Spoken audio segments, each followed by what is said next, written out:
Assalamualaikum warahmatullahi wabarakatuh. Kelas 10, kita lanjutkan materi kita yang kemarin. Nah, sekarang kita akan membahas tentang karakteristik grafik fungsi kuadrat berdasarkan nilai A, B, dan C. Nah, yang pertama kita akan membahas dulu berdasarkan nilai A. Nah, sebelumnya kita akan mengisi tabel ya, tabel berikut. Nah, ini dia tabelnya. Di sini ada nilai X dan Y. Nilai X-nya sudah ditentukan. Nah, nanti kita akan menentukan nilai Y berdasarkan rumus fungsi di atasnya nih.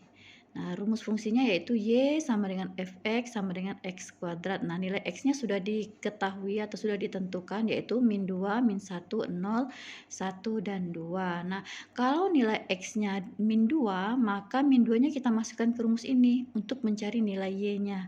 Nah, jadi kan ini boleh kita tulis salah satu, boleh Y sama dengan X kuadrat ataupun Fx sama dengan Y kuadrat, karena Y sama Fx itu sama. Ini sudah pernah Ibu jelaskan ya. Oke, kalau X-nya sama dengan min 2, kita masukkan di sini. Berarti X-nya kita ganti dengan min 2. Jadi min 2 dikuadratkan, berarti min 2 kali min 2. Jadi hasilnya positif 4, karena min dikali min hasilnya plus. Begitu juga dengan min 1, kalau min 1 dikuadratkan berarti min kali min plus 1 kali 1 sama dengan 1. 0 dikuadratkan 0 kali 0 berarti tetap 0. Kemudian ini yang positif, 1 dikuadratkan berarti 1 kali 1 tetap 1. 2 dikuadratkan tetap 2 kali 2 sama dengan 4. Nah, kita akan menggambar titik-titik ini X, Y. Oke, berarti udah kita dapatkan pasangan titiknya yaitu X, Y, berarti min 2,4. Kemudian yang ini min 1,1, yang ini 0,0, kemudian yang ini 1,1 dan 2,4. Nah, titik-titik ini akan kita gambar di koordinat kartesius. Nah, ini seperti ini gambarnya. Ada sumbu X, sumbu Y. Tadi titik yang pertama adalah X-nya min 2, Y-nya 4. Berarti kita hubungkan min 2,4, dapat titiknya di sini. Kemudian min 1,1 ya, ini kan min 1,1. Oke, min 1,1 titiknya dapat di sini. Kemudian 0,0 titiknya di sini. Kemudian 1,1 ya, titiknya di sini 1,1. Kemudian yang terakhir 2,4. Nah, setelah kita hubungkan ke 5 ya, Nak ya. Kelima titik ini kita dapatkan gambar parabola yang terbuka ke atas ya. Jadi kita dapatkan gambar parabola yang terbuka ke atas. Oke, dapat gambar 1. Sekarang kita pindah ke tabel yang kedua, di mana fungsi kuadratnya berbeda dari fungsi kuadrat yang pertama. Kalian bisa lihat perbedaannya. Di sini Y sama dengan X kuadrat, tapi di sini sama dengan Y sama dengan min X kuadrat. Nilai X-nya sama, sudah ditentukan dari sananya. Nah, kita tinggal menentukan nilai Y dengan memasukkan nilai X ke dalam rumus. Oke, perhatikan baik-baik. Beda rumus, hasilnya juga pasti beda. Kita masukkan min 2 sebagai X. Perhatikan, kalau min 2 sebagai X, maka min 2-nya dikuadratkan dulu, baru kenakan minnya. Nah, perhatikan ya. Jadi ini X kita kan min 2, X kita kan min 2. Masukkan min 2 dikuadratkan, hasilnya kan plus 4. Nah, plus 4-nya kita kenakan min yang di luar. Berarti hasilnya min 4. Jadi ingat ya, dikuadratkan dulu baru dikenakan negatif. Oke, yang ini juga sama. Min 1 min X-nya adalah min 1. Masukkan ke sini. X-nya min 1. Min 1 dikuadratkan 1. Kita kenakan min, jadi akhirnya min 1. Nah, kalau 0 tidak mengaruh ya. 0 tetap, kalau 0 dikuadratkan, kalaupun dia min, hasilnya tetap 0. Nah, yang ini 1 kuadrat, berarti X-nya 1. 1 kuadrat, 1 kali 1, 1. Positif ya, dikenakan min, hasilnya min 1. Sama, 2 juga.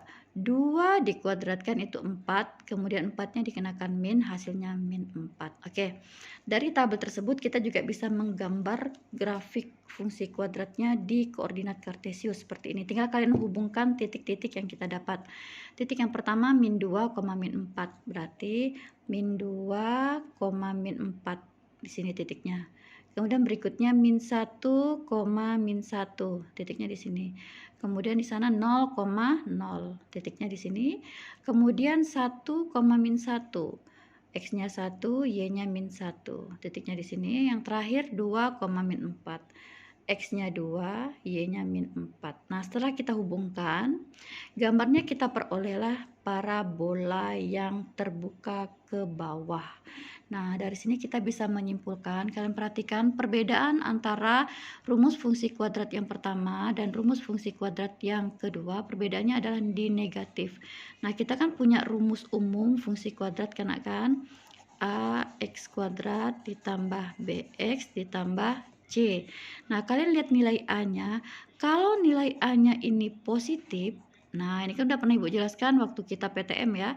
Kalau A-nya positif, maka dia terbuka ke atas. Nah, terbukti nih, A-nya positif, setelah digambar dia parabolanya terbuka ke atas.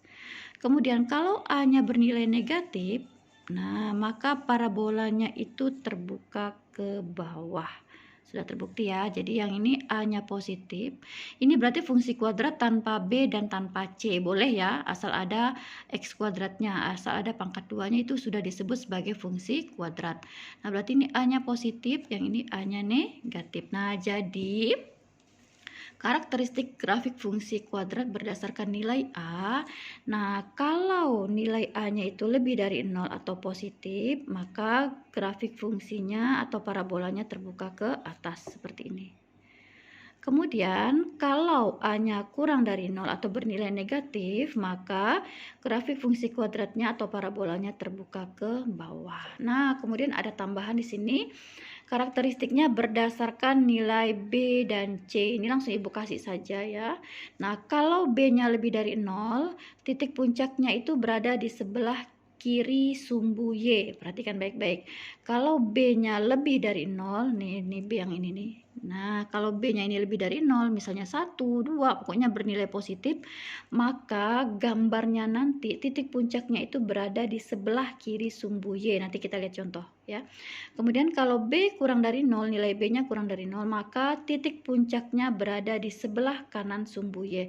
Yang disebut titik puncak tuh yang ini. Ya, ini ya titik puncak ya. Oke. Nah, kemudian kalau berdasarkan nilai C-nya lebih dari 0, berarti titik potong terhadap sumbu Y berada di atas sumbu X. Kalau C-nya lebih dari 0, maka titik potong terhadap sumbu Y-nya berada di atas sumbu Y. Lebih jelas nanti kita langsung ke contoh. Nah, sebaliknya kalau C-nya kurang dari 0, maka titik potong terhadap sumbu Y-nya itu berada di bawah sumbu Y. Oke, berdasarkan ketentuan A, B, dan C, kita sama-sama ya. Kita lihat gambar yang pertama. Kita tentukan dulu nilai A-nya. Nilai A-nya ini kita lihat berarti tadi apa? Terbuka ke atas atau terbuka ke bawah. Kalau terbuka ke atas berarti A-nya apa? Terbuka ke atas berarti A-nya lebih dari 0. Nah, ini bisa Ibu tulis, berarti untuk gambar yang ini nilai A-nya pasti lebih dari 0 karena dia terbuka ke atas. Kemudian kalau berdasarkan nilai B ini kita lihat titik puncak. Titik puncaknya di sebelah kiri sumbu Y atau di sebelah kanan sumbu Y. Kita cek ya. Nih titik puncaknya di sini. Oh, ternyata di sebelah kanan sumbu Y. Ini patokannya sumbu Y.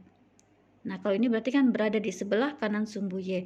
Kalau di sebelah kanan sumbu Y, berarti nilai B-nya adalah kurang dari 0. Berarti ini kita lanjutkan B-nya kurang dari 0. Kemudian kalau kita lihat dari nilai C-nya, titik potong terhadap sumbu Y berada di sebelah mana? Lihat. Titik potong terhadap sumbu Y-nya nih bukan berada di sebelah mana, berada di mana sumbu X. Nah, ini kan di sini, ini kan sumbu X. Nah, kalau ini berarti titik potong grafik terhadap sumbu Y berada di atas sumbu X, ya kan? Nah, ini kan titik potong grafik terhadap sumbu Y. Nah, ini titik potongnya di sini. Ternyata berada di atas sumbu X. Ini kan sumbu X. Berarti ini di atas, kalau yang di sini berarti di bawah. Kalau dia berada di atas sumbu X, berarti nilai C-nya lebih dari 0. Ibu lanjutkan ya. Ibu taruh di samping sini. C lebih dari 0. Oke, itu dia. Nah, baik. Gambar yang kedua. Oke. Sama-sama lagi. Kita lihat terbuka ke atas apa terbuka ke bawah. Untuk nilai A-nya, karena terbuka ke bawah berarti A-nya kurang dari 0. Sekarang lihat titik puncaknya. Titik puncaknya berada di sebelah kiri sumbu Y.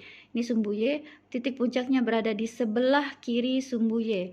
Kalau di sebelah kiri sumbu Y berarti B-nya lebih dari 0. berarti ini B-nya lebih dari 0. Kemudian titik potong terhadap sumbu Y ini kan sumbu Y, nah ini titik potongnya terhadap grafik. Titik potong grafik terhadap sumbu Y berada di bawah sumbu X. Berada di bawah sumbu X. Kalau berada di bawah sumbu X, oh ini Ibu keliru, ini harusnya sumbu X nak ya. Nah, yang ini betul, yang ini yang Ibu keliru. Ini harusnya sumbu X. Oke. Berada di bawah sumbu X. Nah, kalau berada di bawah sumbu X berarti C-nya kurang dari 0.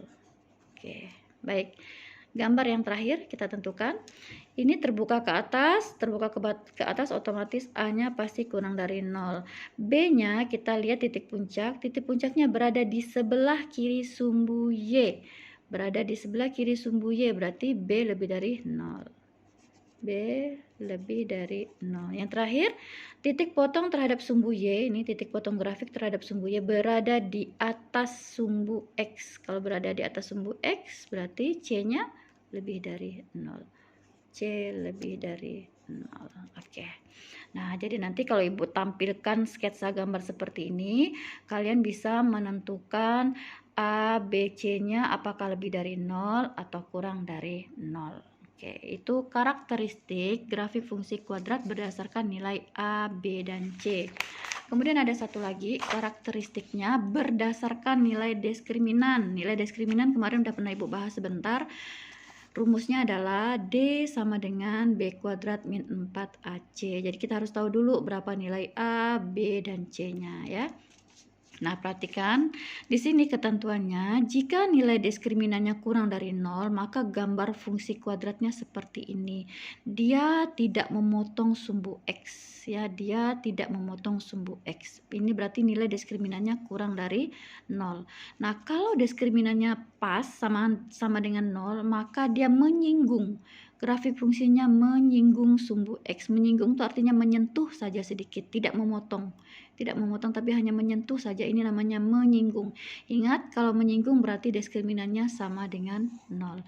Nah, kalau grafik fungsinya memotong sumbu X di dua buah titik, kalau grafik fungsinya memotong sumbu X di dua buah titik, maka itu artinya diskriminannya lebih dari 0. Oke, kita coba satu contoh soal. Di sini ada fungsi kuadrat 3x kuadrat ditambah 4x ditambah 1, maka kita bisa menentukan nilai A-nya 3, B-nya 4, C-nya 1. Kita akan mau tahu dulu sketsa grafiknya seperti apa. Jadi terlebih dahulu kita menentukan nilai diskriminan. Masukkan ke rumus diskriminan, B kuadrat min 4AC. B kuadrat, B kita 4, berarti 4 kuadrat dikurang 4 kali A kali C, berarti 4 kali A kita 3, berarti 4 kali 3 kali C, C kita 1. Berarti 4 kali 3 kali 1. Oke, berarti 4 kuadrat sama dengan 6. 16 dikurang 4 kali 3 kali 1 sama dengan 12. Oke, 16 dikurang 12 sama dengan 4. Nah, 4 ini kan berarti lebih dari 0.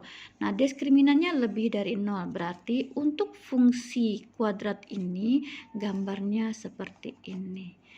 Dia lebih dari 0, berarti dia memotong memotong sumbu X di dua buah titik. Oke, nanti di pertemuan selanjutnya, semoga udah bisa PTM, kita akan menggambar fungsi kuadrat atau parabola menggunakan langkah-langkah yang sudah ditentukan ya. Baik, sampai di sini dulu materi hari ini.